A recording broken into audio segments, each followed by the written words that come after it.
J'ai un frère. Parmi mes frères, il est une icône. Il est de la presse, et dans la presse, il est une idole.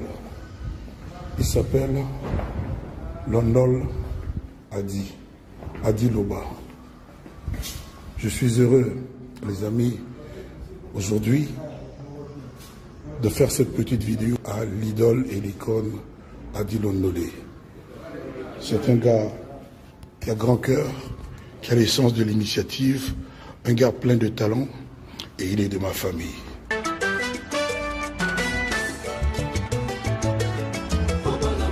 Adi Londolé, le célébrissime, célèbre journaliste Bokomentu. Soyez connectés sur Adi Loba, Loba TV, dans votre émission Adi Loba. Ah, Adi Loba TV, aïe, Pipo, Jean-Philippe. Pour la vulgarisation de tous vos événements. Parce que Masque Soukou et Tambola Mokili Mobimba, Batoutou, na tala même reportage na Côte d'Ivoire, na Afrique du Sud, na Cameroun, Batounou surtout basara ba statue wana, ba imitaka masque wana. Eza masque mo penza réputé. Tant aux le bélo quoi, na beta c'était est-ce que oyo parce que toka ki osagi démarche pour masque en zone. Est-ce que masque o wana zone na kisa ça? Eza copie parce que ba copie nango eza ebelé le quoi ba porter ba ya ba Mona Lisa. Est-ce que masque yo zonga nango eza pena masque wana ou bien eza copie? Certitude nango boiba ki onde. Écoutez mes frères, ça c'est les polémiques inutiles. Aujourd'hui, tu dépasses ça qui est déjà polémique. C'est notre masque. C'est notre masque. Moyibi tango yibi eloko na yo. Akenda yango. Asala yango ya lukuta. Asala yango ya faux. Mais ndenge déjà ndimi ko ya ko zongisa yango. Cela veut dire que comme c'est toi le propriétaire, il y a masque wana. Masque wana ezali libaya. Mini Congo na batunende bakotsaka pouvoir na kati. Vous voyez? Donc ce qui a été yelinga ya pirate, ya mabe. Donc comme Mini Congo je suis vivant, je peux remettre le pouvoir là na kati wana. Donc ça c'est un polémique que les gens comprennent pas. Les gens ils sont autour de ça pour parler de n'importe quoi. Parce que ces gens-là, bah on a mis il y a beaucoup de côtés. Vous comprenez? Ngai na misu ngai beaucoup côté tant muyibi déjà yé ko zoom c'est ngai lo. De ce qu'il a gagné. Ndenge na gagné, ce que tel temps masque on est yaki na ko peso ba image. Tant ngai mkonja mboka permettre que na ki nekotala yango. Na kinenga mon côté. J'étais parti avec le propriétaire, grand-fils. Il y a où il a créé un masque parce que les artistes ont créé un masque. C'était pas roi Miniko on a créé un masque. Il y avait un artiste qui a créé un masque pour naïr la roi, pour que le roi bondakana, n'est-ce pas? Et cette famille-là, il y a Moto a créé un masque. Ils sont encore aussi là, ils sont vivants. Vous voyez? Donc, qu'est-ce que moi j'ai fait? J'ai appelé cette famille-là. J'ai appelé le plus doyen de Bassoukou. J'ai appelé toutes les notabilités. On a fait notre cérémonie. De Keikota la masque. Tant qu'on te commune devant Yango, on va le diriger. Parce que Moïbe est donc nous on va le diriger. Et puis nous on a des cérémonies on va faire pour le rendre encore fort. Pour Bunde la Congo. Parce que ces masques, ce n'est plus des Bassoukou, c'est des masques du Congo. Alors, tant que vous êtes président, à permettre bio aux masques aux Congo. Non, moi j'étais allé voir le président pour lui donner toutes ces explications, comme je viens de dire, tête Bassoukou, masque, tout. Le président m'a dit, na diplomatie, il va voir ce qu'il va faire. Que non, que nous avons justice, comme c'est quelqu'un trop sage. Le président jouait son diplomatie avec le blanc, avec le belge, pour que le belge va sans problème. Vous voyez? Et le belge va c'est des bisous masques. Et il y a Congo. Bon, comme c'était le président qui avait fait ce démarche, donc carrément, le Belge va remettre ça chez le président de la République. Parce qu'à l'époque, il n'y avait pas de président. Il n'y avait que Roi Minikongo. Mais là, maintenant, nous avons un président. Vous comprenez? Donc, c'est qui va coopérer entre deux États. Vous comprenez? Donc, Bazui Masque, on a président de la République. Donc, on a président de la République. Et son tour maintenant, il va donner l'ordre au ministère de la Culture et Art. Babenga Roi va présenter Masque. Vous comprenez? C'était comme ça. Et ministre de la Culture et Art a subi ce programme avec une misée. Comme ce n'est plus le masque de Basuku. Donc les Basuku, on n'a plus d'autorisation.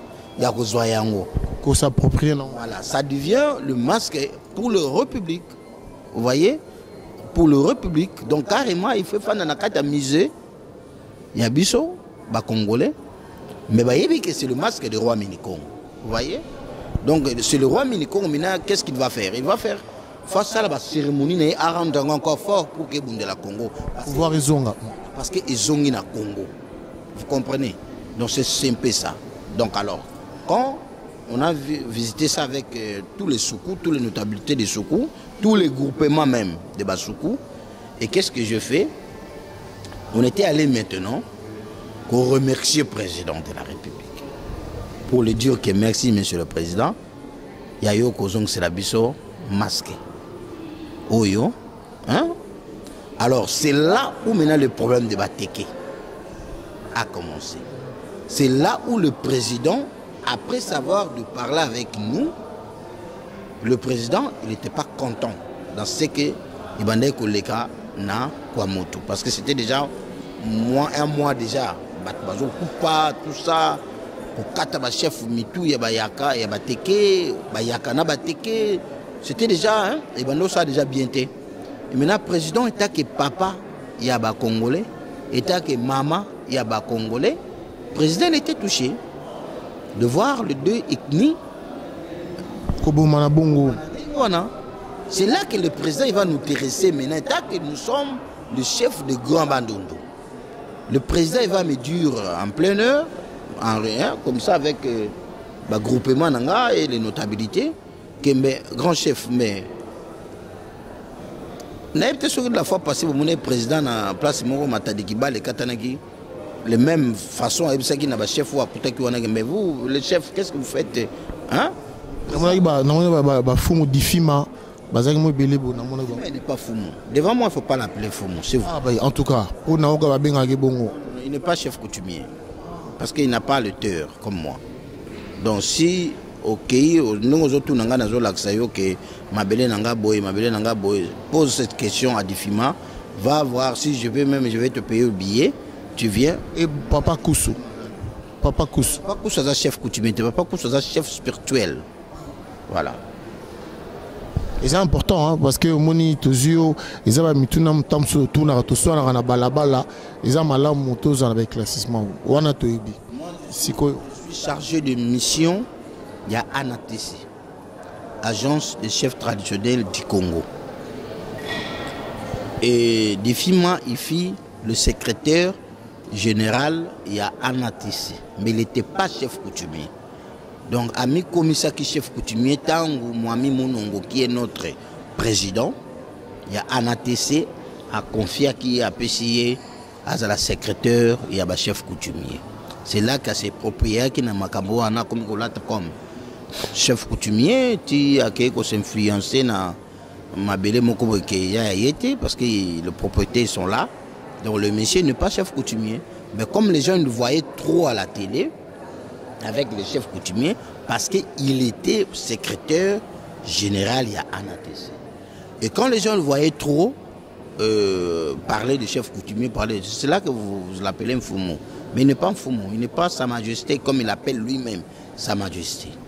Parce que pour être Sa Majesté, tu dois être chef de chefferie. Pas un groupement. Mais vas-y, Naba Congo chez lui, il n'y a pas un chefferie. Il n'y a pas un chefferie, il n'y a que des chefs de groupement. Maintenant, comment vous, un chef de groupement, tu peux s'appeler toi-même Sa Majesté? Donc, en tout cas, important. Le monsieur, il ne connaît pas ce qu'il fait. Mais comme il est trop un peu intelligent, et c'est ça que à Zobaraka Batundengwana, mais il n'est pas chef coutumier. Bon Dieu, moi, il est toujours bon d'apprendre quelque chose. Koyoko les aramalamu, Koyoka pesa aramalamu. Alors, Sa Majesté Fumu, au komisiko kuna, ba teke na bayaka. Biso na musika awa na mboka bapaya bisika tozali tozotala on ba télévision motema pasi. Na este kuna mambusilete na este bazo bundisa biso na bapaya. Bongo epa na côté ya Kasai kuna pe sous moi des heures des alaki. Na numbi kuna côté pe nani Gentilnia utaki o nani Rita Boda azalai kuna Rita Bola kuna pe babomanaki. Et comme isusu bateke na bayaka. Tous comprendre mais c'est quoi le problème? C'est que yo mutokene sur place. Vrai problème ya bateke na bayaka. Et le roni tindi mabako mako sasa na bo. Bon, écoutez, nous a mandaté par chef de l'État.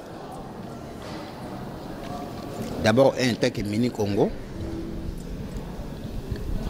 Des tech grand notables, grand chef coutumier et à grand bandundu. Le chef de l'État a déjà qui bon problème, ils sont traités par chef traditionnel. Il ne peut pas prendre un chef de traditionnel et un musika ou à quoi baba tekete ou à quoi baba yakate. Le chef a choisi moi, Mini Congo. Pourquoi? Parce que moi je ne suis pas yaka, je ne suis pas teke, je suis soukou. Vous voyez? Donc on a un kati ya bayaka, on a teke parce que monsieur nous sommes tous en kati ya grand bandundu. Donc je ne peux pas être la partie prêtée. Voilà, Yakolobake, non, comme le Yaka, je peux comprendre que Yaka, Nazala pour le Yaka, non. Donc tu es neutre, parce que neutre et permettre au ça jugement bien. Oui. Donc les gens, ils sont en train de me taxer, tout ce qui est bateau taxé, je comprends, parce que Moutsu Aza malade, il va vivre plutôt à Bika rapide. Hein. Donc moi, pour moi, je comprends les téquets, pourquoi me taquine, pourquoi me donne tous les noms, voilà. Bon, je comprends, mais il y a des téquets au bazo loué, hein, au bazo sanzambe abakselanga mikolo. Parce que la politique, na bakonza politique et belé pas attaquer ndé tozo kana ba réseaux sociaux pour citer les noms, ceux qui ont le kuta batu baroye ba se pesa sur batu baroye ba par exemple président assemblée niti monsieur Mbosso fait parmi bato bazo attaquer ou baza contre eux dans la démarche ou ça. Bon, comme il a jamais parlé de moi en face comme ça, je ne vais pas dire oui. Ndenge bino boza ba panze sango. Bino nde bozo yoka. Donc moi na boya pe ezate. Mais moi pe na ndimango pe ezate parce que Mbosso c'est mon grand frère. C'est mon grand frère et c'est notre papa au République et Pessignonso. Depuis Vie Mobimanaye, République Indépendante Nyonso. Donc je crois qu'il n'a pas l'intérêt vraiment. Yako Bundisanga parce que je suis mandaté par chef de l'État. Donc un chef de l'État, à Salakapon, chef de l'État, État que président de l'Assemblée nationale. Et moi aussi je travaille pour le chef de l'État parce que je suis chef coutumier. Je suis chef coutumier, Félix Antoine Tshisekedi Tshilombo, il est le premier chef coutumier, comme il est premier magistrat suprême, comme il est premier commandant suprême. Donc chez nous aussi, la coutume, il est notre premier chef coutumier. Donc nous tous, les chefs traditionnels, on ne travaille qu'avec le pouvoir en place. On travaille qu'avec le président établi. Donc nous, les chefs coutumiers, nous sommes apolitiques. Alors, si vous on a aussi ça? Oui, il faut aussi ça. Nous sommes apolitiques, en fait.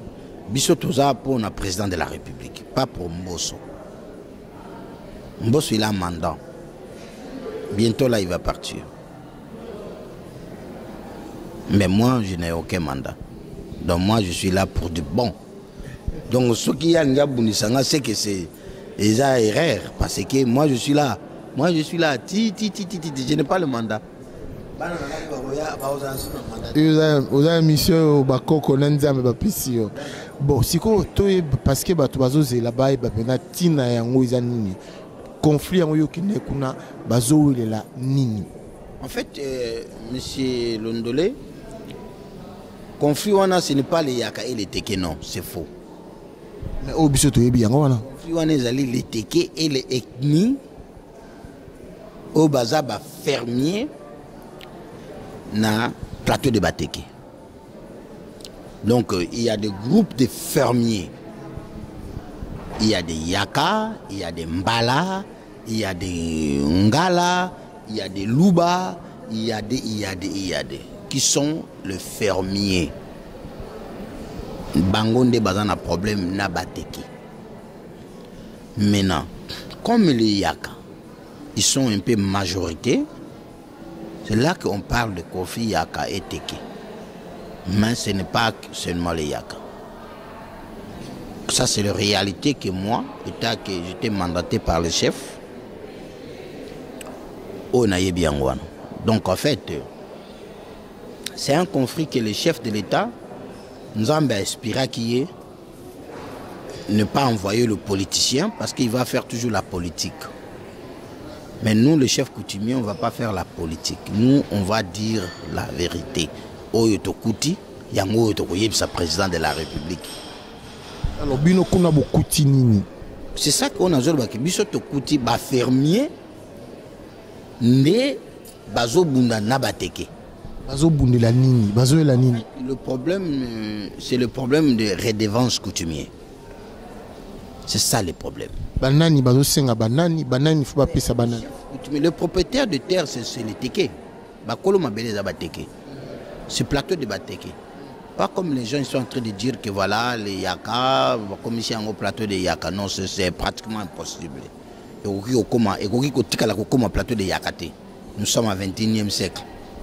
Donc, bango bazo c'est le plateau de Bateke. Bango bango nyosotoana.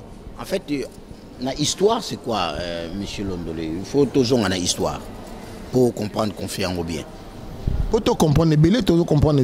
L'histoire, dans le 12e ou 13e siècle, il y avait des ancêtres des Yaka.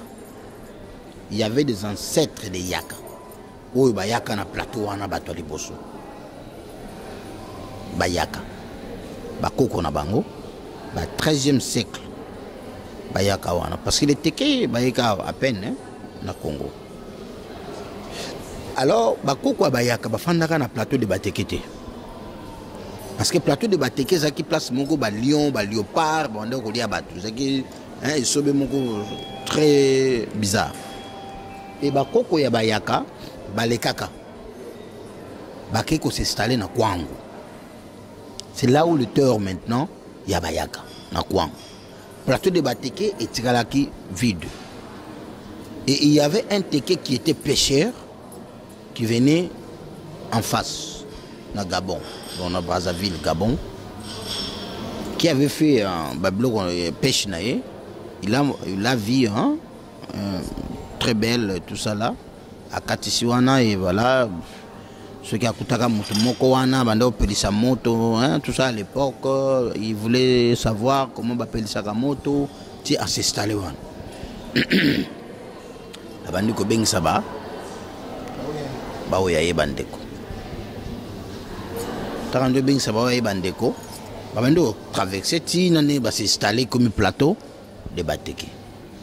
Bateke maintenant ba kundi ba ancêtre na bango wana. Ba kundi ba mvumbi na bango. Donc biloko na bango ya bukoko. Ba kundi comme mabele ya bango. Et ezali mabele ya bango. Et kolongwa te comme ya bayaka. Mais les Yaka, comme tout Congolais a de droit, il y a qu'à la place union soit lingi, mais en respectant ma belle baninga, loi baninga. Et les Yaka commencé maintenant à retourner dans le plateau de Bateke. Mais en arrivant, Bakuti ba chef banani, Bateke, bon fumu Bateke. Et les Yaka commencent maintenant à acheter ba ferme et pas ba chef coutumier. Teke. Tu vois? Tant que comme somba pas le chef coutumier Teke, et les Yaka aussi commencent à appeler leur famille, hein, tu vois? Mais pas seulement les Yaka et les Ngala, parce que sur le côté du plateau de Bateke, il y a des côtés au côté de Nganda Bangala. Donc il n'y a que des Bangala là-bas. Plein. Je n'ai côté de Bakassaï. Parce que c'est un plateau, c'est un terre où il y a beau terrain. Moi, ça devient là-bas. Et pas un Angapé, bien sûr, mais majorité qui ça les a pembé dans un plateau. Alors, le chef coutumier, il a la kabangu, il a tout ça. Mais tout ce temps, il y a un problème. C'est ça le problème. Teke, où tu vas casser le gant? Ben oui, il y a des teke, babala bayaka. Il y a des bayaka, babala bateke. Bazana babana, mikolo, kolekana babiso. Mais pourquoi en 2022, babunda? C'est parce qu'il y avait une influence politique. Au écoute na Katoua. Politique et ça sonne quoi? Oui. Ah oui, c'est ça qu'on vit dans l'Est. Dans l'Est, pour les politiciens, va vivre, il faut créer un signement, créer un. Parce que on va créer un signement et côté au pouvoir, on va faire sa place. C'est ça qui va créer un plateau de Bateke. Mais les Teke, ils sont pas comprendre en côté. Les Teke, quand tu le parles, ils te vivent comme un monstre, comme un zombie, comme tu viens de dire là. Et vous taxez tout ce qui est mais or que je suis en train de le réveiller nazo la musabango ke mabele na bino za mabele na bino et comment ya ba yakate mais bon fungola mi c'est pas ba politicien na bino parce que tu vas créer loko ils ba politicien na bino ba créer logo ni lo ni ba china mutu na bango po ba commander ngwana en fait c'est quoi wana so to kena ba détail ebele ya bukoko ya spiritualité. Les gens ne vont pas comprendre. Moi, je voulais aller seulement dans l'aspect politique. Pour comprendre vite fait, rapidement, c'est quoi le problème de Bayaka et de Bateke. En fait, c'est le calcul des politiciens Teke. C'est leur calcul. C'est quoi leur calcul? Les Teke, ils sont minoritaires. Bateke, Bazamouki, dans le plateau. Tu comprends? Maintenant, les politiciens Teke, les députés Teke, ça les calculs en 2018 que les Yakaba commis et belé na plateau que les Kaba Bateke. Peur que parti politique Yabayaka et côté na plateau de Bateke. Et dominé bango.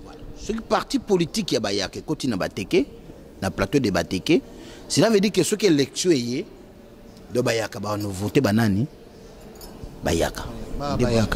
Donc Bateke, vous avez souhaité. De Bateke, nous a soutenu. Donc tout ce que les gens doivent comprendre, c'est ça d'abord. Surtout l'unga na makambo ya misumusus. Alors, qu'est-ce qu'ils ont fait? Ils ont influencé leur chef coutumier en disant que nous devons chasser des Yaka. Mais comment on va les chasser des Yaka? Parce que bazana mabele ba somba ko somba ba fandu wana ba 30 ans 40 ans to benga na bango ndenge nini. Il faut créer quelque chose pour to benga na bango. Quoi? Qu'est-ce qu'il faut créer? Il faut changer redevance coutumier. Margué ba somba mabele wana, il paye toujours le droit coutumier. Et pas ba chef coutumier, il y a Bateke. Margué baza ebele koleka Bateke, mais il respectait toujours coutume, il payait. Tu as toujours Bateke. Oui. Malgré il y a des Yakamoussous, Oyo, c'est trop pokama, je ne sais pas moi. Comme les Teke disent, c'est trop pokama, comment chef coutumier. Ça, ce n'est pas vraiment important. Mais le vrai aspect pour que les gens au bazar maïele, intellectuels, comprendre, calcul, c'est ça. Donc, les Yaka, comme ebele na plateau. Bateke bakomi mukie. Maintenant ba député ya Bateke, ba politicien Bateke, ba sali calcul. Ba lobi que non, tu 2023. Ba yaka ba kokoma ebele makasi. Là c'était depuis 2018. Mais si tu veux, je vais vous donner ma preuve, il y a un journal, il y a depuis tout le film même que ce programme est déjà à l'époque de Kabila. Programme est déjà qu'il faut chasser les Yaka. Il ne faut pas tromper Batou. Vous comprenez? Alors, Na calcul bango basali wana, faut chasser les yaka. Maintenant, comment on va chasser les yaka? Il faut le chercher une infraction. Infraction, c'est quoi? Nous devons changer les redevances coutumières. Parce que par année, il faut un sac, 2 sacs.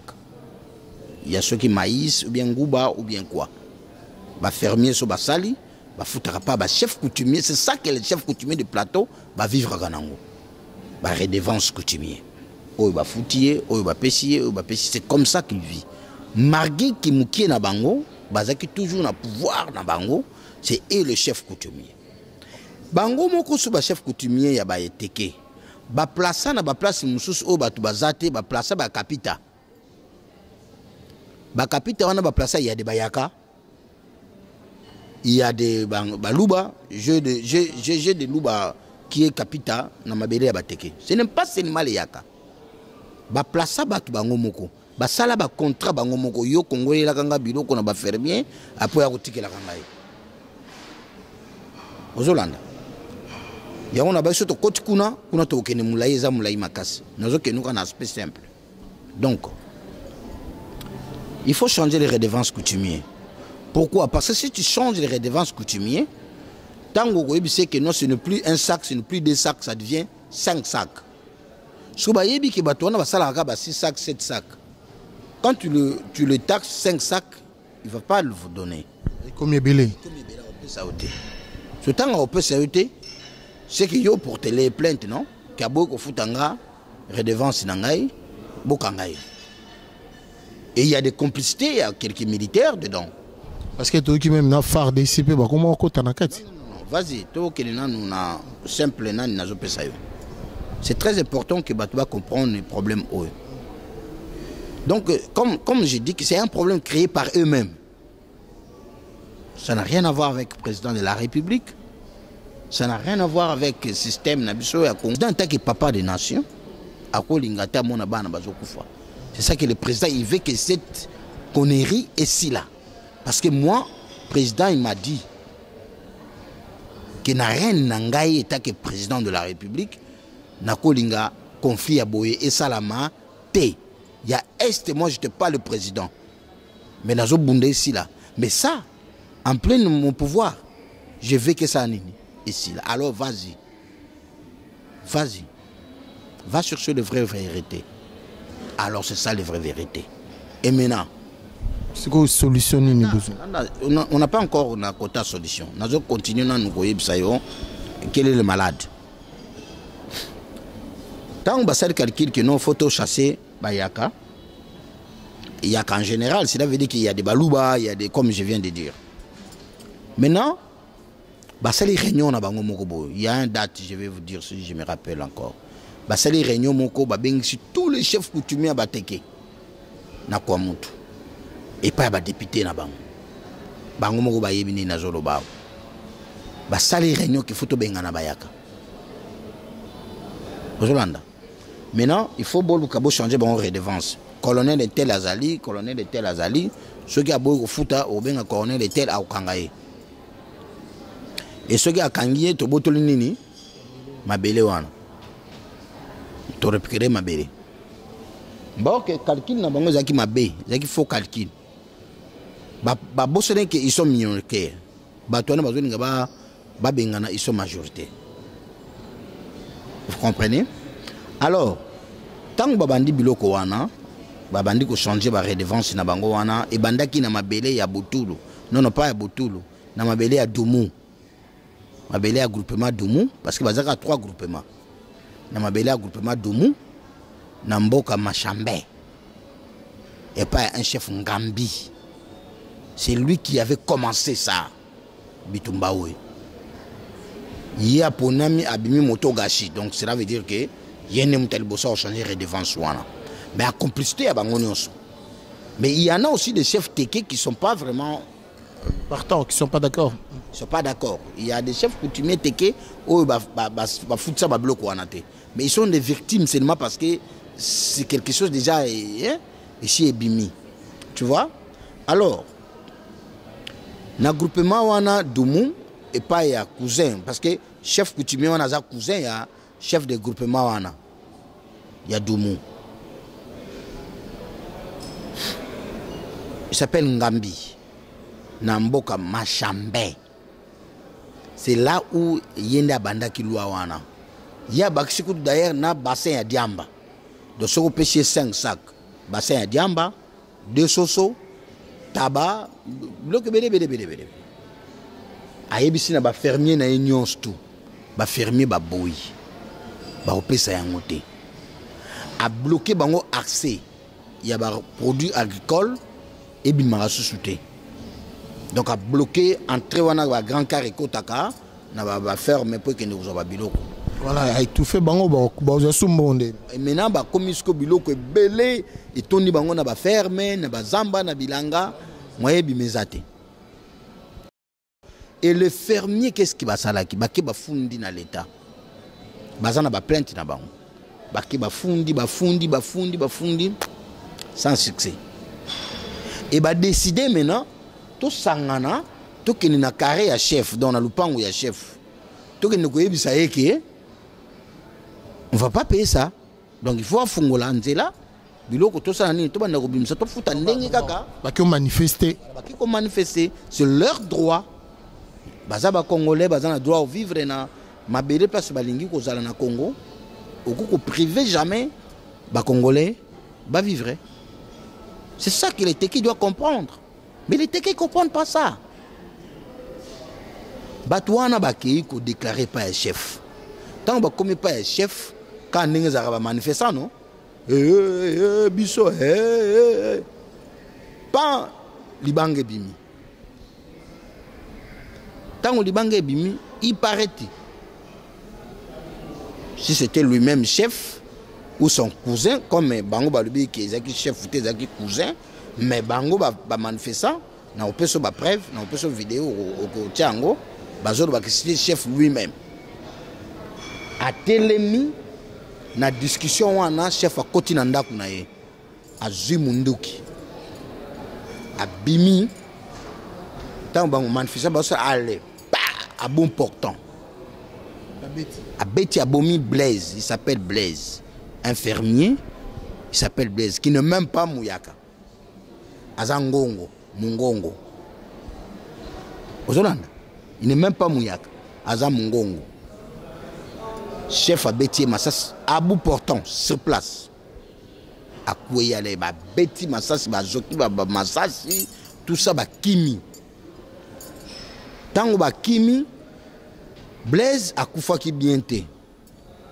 Bango moko baye ba enchaîné ba Bétier banzete na mututi Blaise asal nini akufi. Le moment maintenant les yaka le fermier ba muninga na biso atikala kuna asal nini akufi to zonga to kende kozwa corps ba zonga bo bakuti mbila. Donc chef on a peut-être déjà préparé avec mbila un secteur Francky qui est Mouteke. Il travaille à l'auditorat militaire, na Kwamutu. Mais à se retrouver na Machambé. L'État va fermier, va zozo ngabo ba ko zo ba kutimbila les Massas. Va fermier ba Kimi.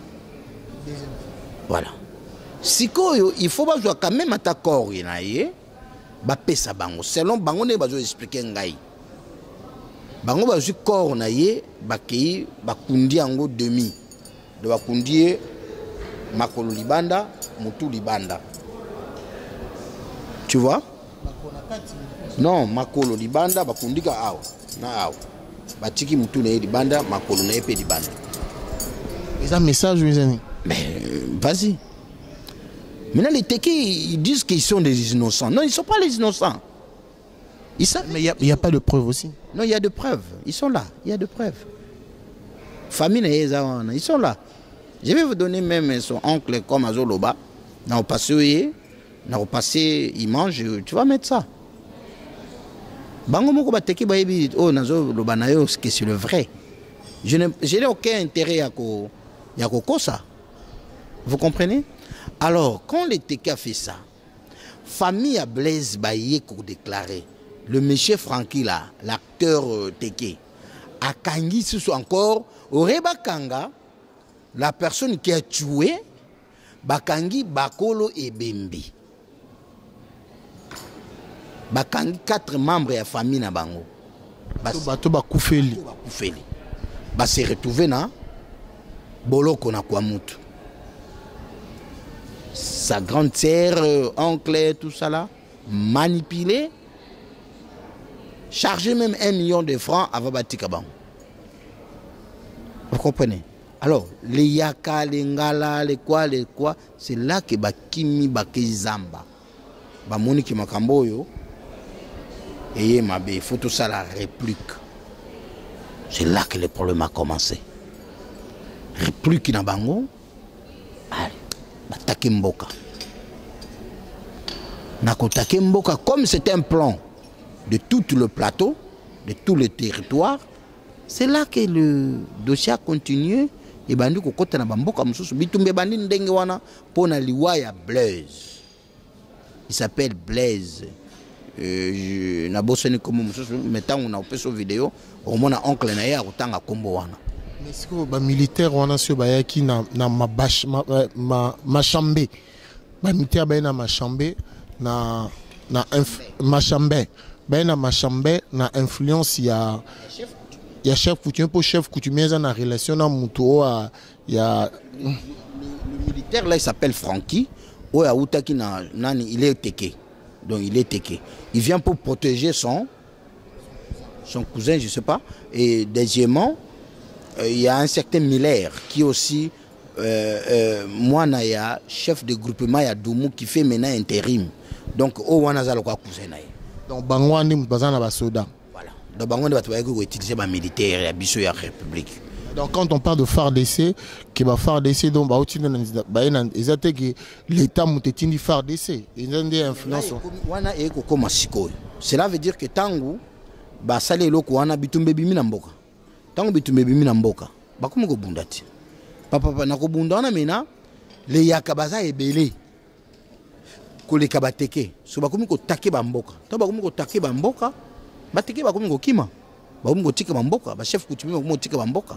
Maintenant il y a des chefs coutumiers mususu ba yakababoma bangote bakangiembe bazuye bakeneti batiki aseni akei, mais il y a des chefs coutumiers ou soit disons ba traitaki ba yaka pasi bakangaki bango na bakacho tout ça là ba souffrir bango, ce sont des chefs coutumiers o bakufi kufi qui étant bakoti na mboka ba bomi chef coutumier bakoti ba bomi chef coutumier. Alors quelque part ndeko na bayaka na bateke ils sont des fautifs na makambo kokoma na niveau ya kubomana, mais le vrai problème eza na bato babandaki yango. Donc là il faut pas kokima yango pour tout arranger makambo oyo, il faut qu'on dise que nous sommes les fautifs. Alors qu'est-ce que nous doit faire pour réparer ça? C'est ça les soucis, c'est ça les problèmes. Mais on en est où ces dossiers? On a ces dossiers comme au niveau actuellement. Les dossiers maintenant il y a des calmes. Calme comme Zonga, Malembe. Pourquoi? Parce que tant on chef wa Tindingai na keiti na ka ya Mubondo. Mubondo cela veut dire bayakao basala ki kishwana ya Mubondo ki ata bazobeta bango masasi ko tabango lisusuté parce que munde ko na bango kufaki na masasi. Alors ba kimi pa banganga na bango ba féticheur na bango bayaka basaleli bango kishwana Mubondo ki même ba beti bango masasi moyeko tabango ezate. Au bazobenga bana Mubondo.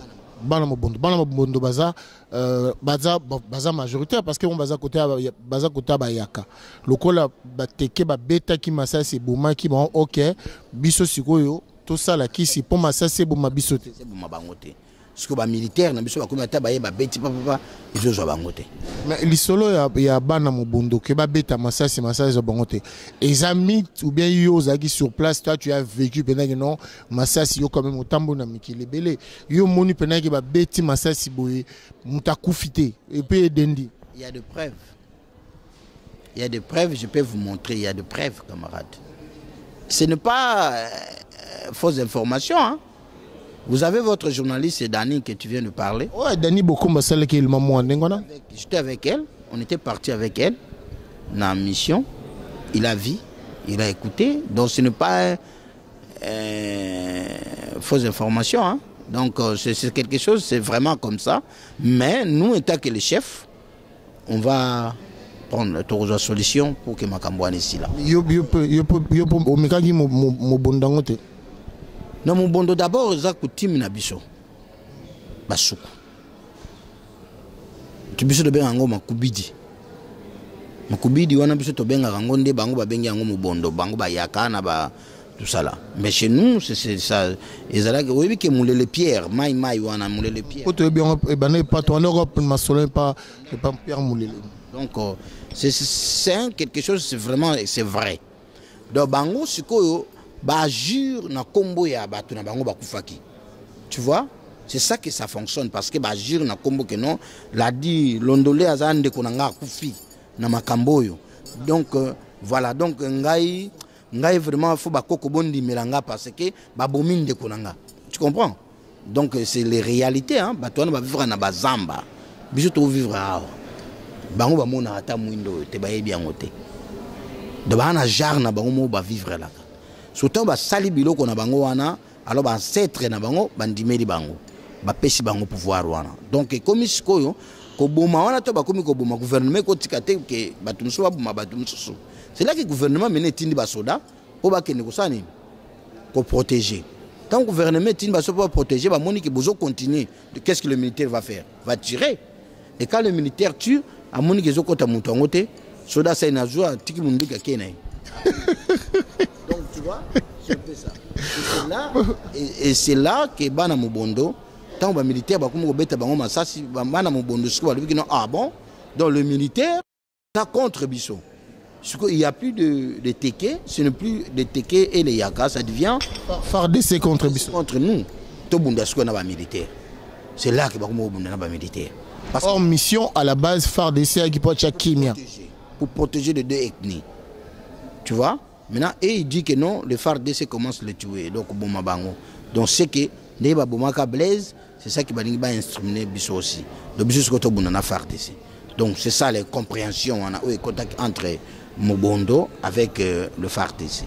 Et là maintenant actuellement qu'est-ce qui se passe? Parce que tout le monde quand émission à Bisso, n'abi que bonito ko encore rebellé mais oh déjà Sa Majesté Fuma Pessi Bisso tout qui déjà belé.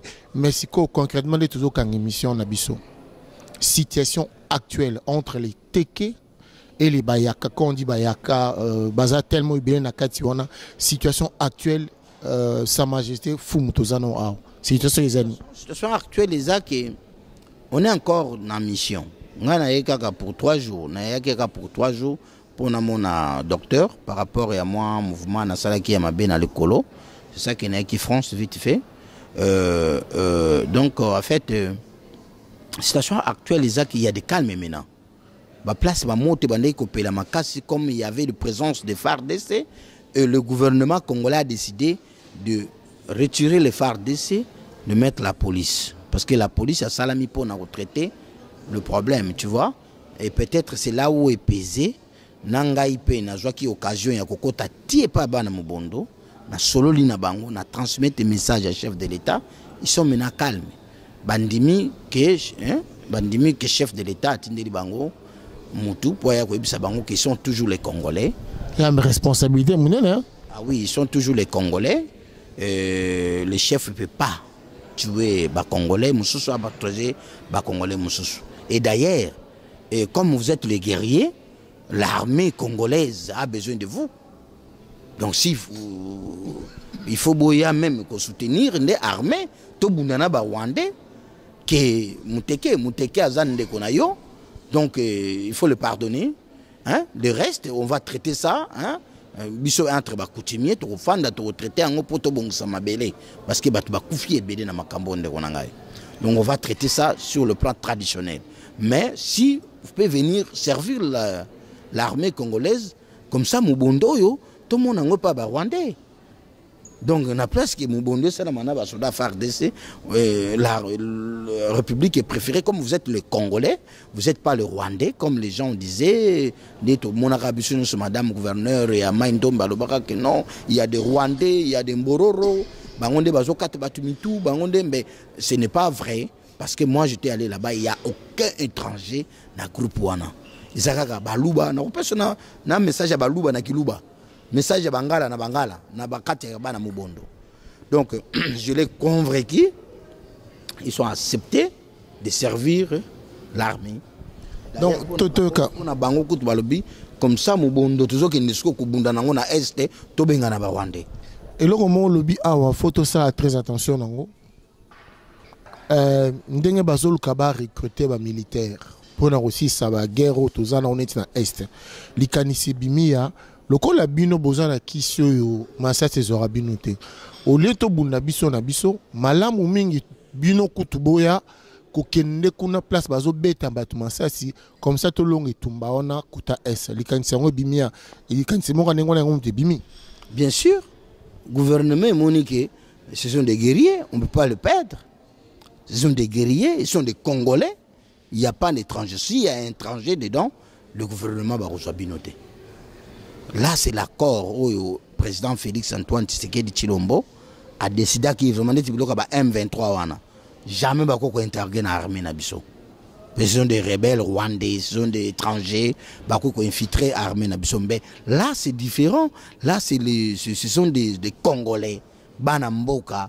Bango nyonso so yoki lingala na munoko bango kudwazo bakeno so to kanja ta Rwanda moko to ko papa yende donc biso photo kini ko papa bango kuna bango na minduki biso kana ba flèche na biso to ba mais armée gouvernement de non faut beaux apena former ba militaire bokene obunda kuna na mobondo. Donc je les convaincu, ils sont acceptés d'ailleurs ba pesa nge chantier ya 100 na yaki na bango na Kinshasa. Bazong selinga ba armée au nyos ba botola qui est pas ba FARDC parce qu'il faut batubayeba parce que les gens sont en train de confondre bazol ba que no ba armée na bango wana na na pesa ki bango non ba armée nyoso bana mubondo bazana ngo ba botola yango pa ba soda na biso o ba FARDC batika ki voilà donc ba ko ko taquer ba FARDC becha monike simita boki munduka kenai ne ba armée bango bazwa ki pourquoi ba armée na biso nyoso ya république eza marquage. Ils ont un numéro. Oui, côté un système nabiso. Donc, le chef de la maison militaire que je salue, le général Franck Tumba, a marqué l'armée sur la République démocratique du Congo. Donc, l'armée est zongi na FRDC, na gouvernement, na kene ko présentant na gouvernement, balance roquette, ba mag, ba tout ça là, ba mortier 60. Gouvernement écoute la ba numéro.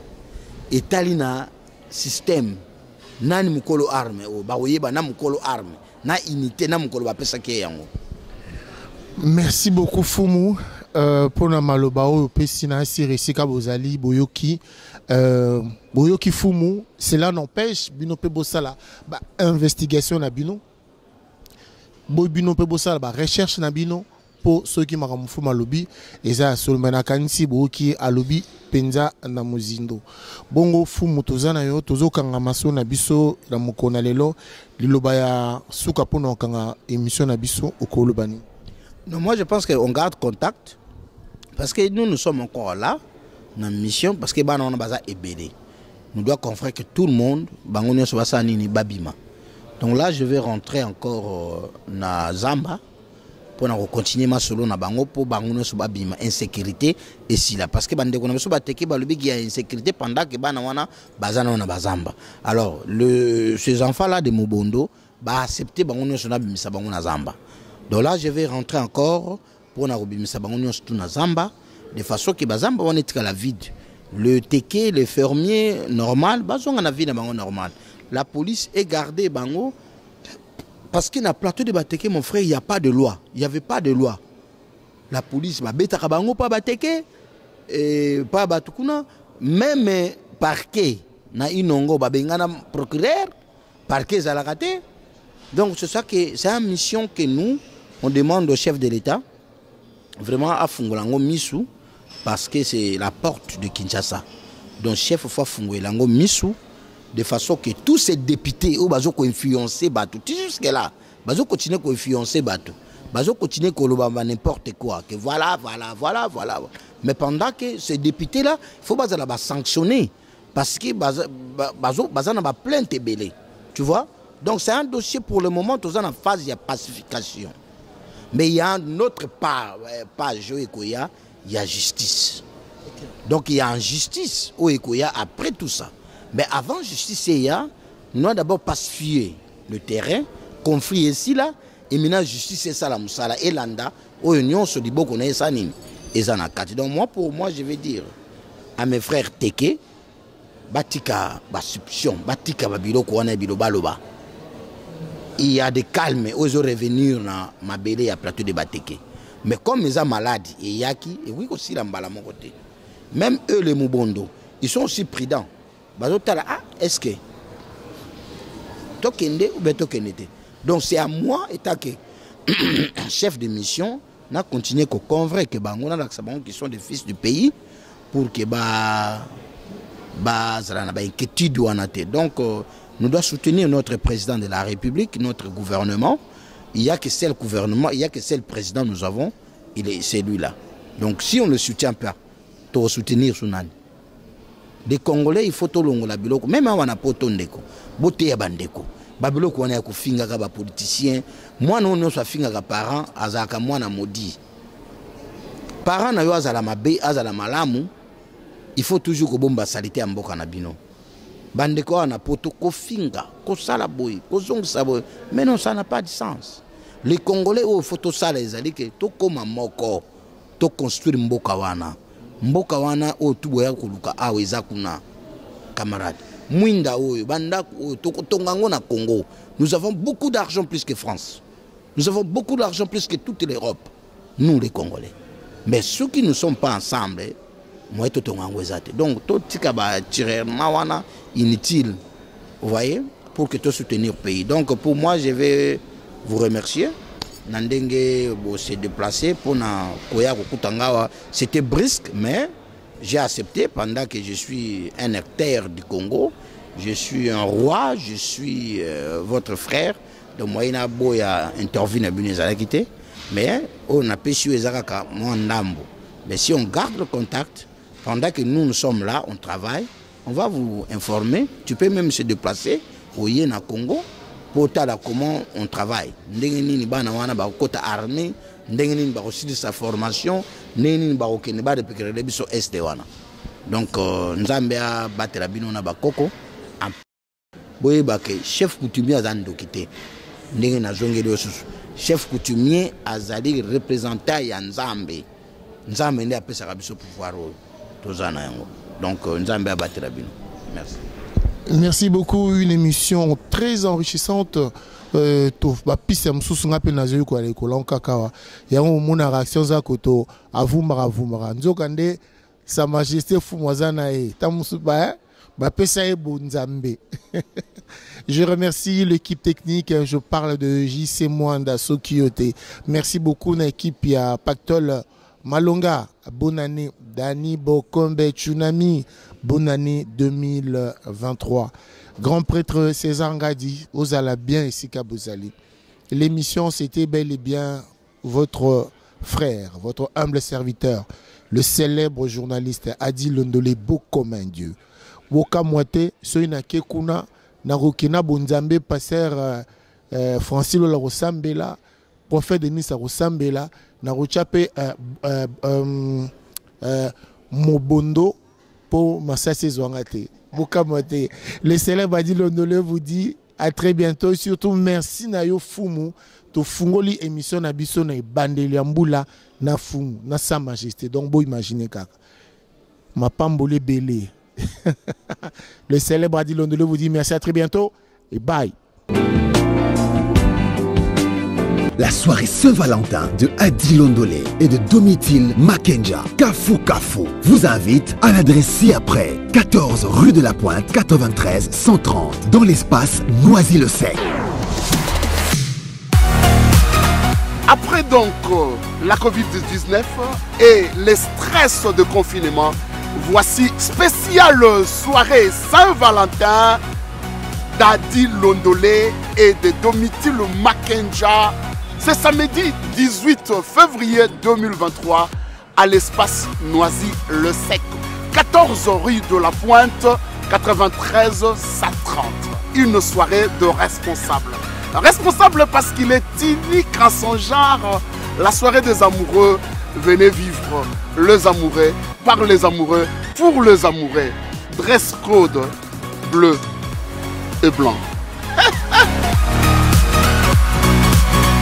Spéciale soirée Saint-Valentin Mbaloyo. Kafu na Kafu. Tu invité ba amoureux nyos. Valentine na Valentin na yo. boya vous a invité. Oui, bien très simple, tout change raté. À l'espace Noisy-le-Sec. 14 rue de la Pointe, 93 130. Noisy-le-Sec. Je serai là. Et là, quand on bon ici, moi, mon cœur, ils ont des tenues nabiso bleu et blanc. Spéciale soirée Saint-Valentin. Tu as invité Bino Nyonso.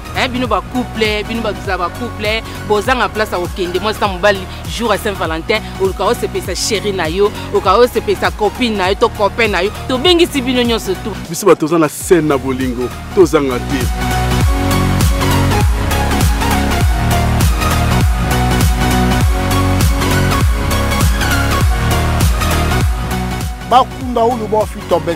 Ne ratez pas cette occasion.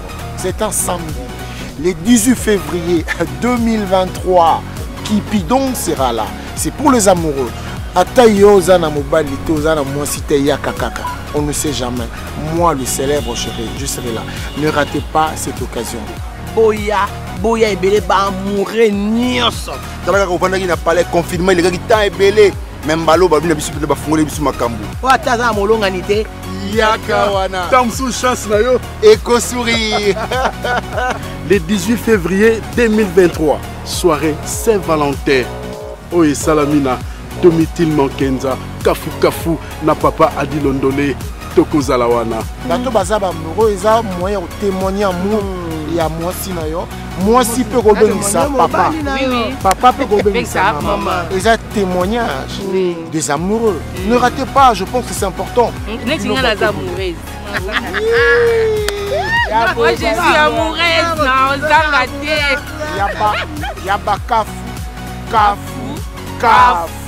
Spéciale soirée Saint-Valentin à l'espace Noisy-le-Sec. Ne ratez jamais. 14 rue de la Pointe, 93 130, Noisy-le-Sec. Muntuka Shadi Kumbeluto. Loïbons. Tuloku Jamaja, Tuloku Jamaja, Tuleje Bana Betu Jinanga, Waluwa Kumpala, Antoadi Jilu. Loï Baboui. Loï. Biso Bamouré, Biso Bato Tolingara Bolingo, Biso Bato Zana Katia Bolingo, Ezam Koloto Lakisa Bolingo na Biso. Envers moi si nayo, moi si lakisa bolingo nayo, envers mobile nayo. Atoza célibataire, atoza ngi molongani yaka. Dans mususu. Okofina moi si moi lisukuna. Boya et belé na soirée Saint-Valentin. Ba mobu ele kaki. Tozaka na tenue to bandaka kolata. Oui. Mais mobu à 2023. Faut changer tenue. Faut changer les bidons tenue to kolata bleu et blanc. Spécial soirée Saint-Valentin. Kafu na kafu. Ngai gesho sport ko kambola budabi na kozala na bino wana. Bozanga te. Bino nyonso boya. Ya kafu.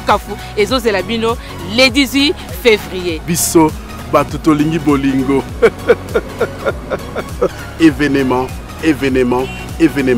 à ne pas rater. Kitoko. Tobengi sibino boya. La soirée Saint-Valentin de Adi Londolé et de Domitil Makenja, Kafu vous invite à l'adresse ci-après, 14 rue de la Pointe, 93 130, dans l'espace Noisy-le-Sec. Soirée Saint-Valentin, un rendez-vous à ne pas manquer.